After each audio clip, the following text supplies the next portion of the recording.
Praise the lord. ఈ రోజు దేవుని వాక్యము, దేశము కొరకు ప్రార్థించినప్పుడు దేవుని కృప. దేశము కొరకు చేయబడిన విజ్ఞాపనమును దేవుడు అంగీకరించెను. 2 సమూయేలు 21వ అధ్యాయము 14వ వచనం. ఈ వాక్యం ప్రార్థన యొక్క శక్తిని మనకు తెలియజేస్తుంది.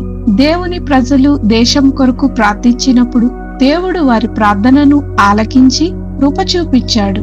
ఇది మనకు ఒక గొప్ప బాధ్యతను గుర్తు చేస్తుంది.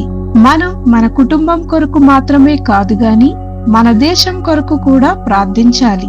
ఈ రోజు దేశంలో ఎన్నో సమస్యలు, కలతలు, అన్యాయం కనిపిస్తున్నాయి. కానీ దేవుని ప్రజలు మోకాళ్లపై వంగి ప్రార్థించినప్పుడు దేవుడు పరిస్థితులను మార్చగలడు. ప్రార్థన దేశాన్ని రక్షించగల శక్తివంతమైన ఆయుధం. కాబట్టి మనము దేశ నాయకుల కొరకు, ప్రజల కొరకు, శాంతి కొరకు నిరంతరము ప్రార్థించాలి. దేవుడు విజ్ఞాపనను ఆలకించి ఆశీర్వాదాన్ని కుమ్మరించగలడు. దేశం కొరకు ప్రార్థించడం ప్రతి విశ్వాసి బాధ్యత. దేవుడు తన ప్రజల ప్రార్థనను ఆలకిస్తాడు. ప్రార్థన ద్వారా మార్పు జరుగుతుంది.